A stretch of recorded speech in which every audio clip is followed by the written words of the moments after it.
রবিবার দিন সুন্দর ওয়েদার পেয়ে আমি আমার এক দিদি চলে গিয়েছিলাম বাগবাজার ঘাটে। মেঘলা দিনে গঙ্গার এই অপরূপ রূপ দেখে আমাদের দুজনেরই মন কিন্তু খুব ভালো হয়ে গিয়েছিল। সেখান থেকে ফেরার পথে আমরা চলে গেলাম ফুচকা খেতে।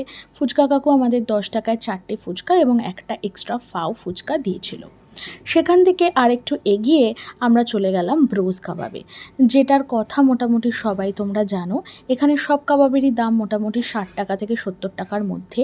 কাবাবগুলোর সাইজ ছোট হলেও খেতে মোটামুটি ভালোই ছিল। কাবাব খাওয়ার পর ওর সামনেই এক দিদি বসেছিল কুলফি মালাই নিয়ে। তো আমরা ওখান থেকে নিয়ে নিয়েছিলাম রাবড়ি কুলফি মালাই। তো কুলফি কাটার এই জিনিসটা কিন্তু আমার ভীষণ স্যাটিসফাইং লাগে। তোমাদের কি লাগে তাহলে তোমরা কমেন্টে জানাতে পারো।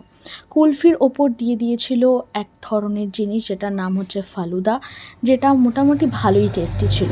এই কুলফির দাম নিয়েছিল হচ্ছে 50 টাকা।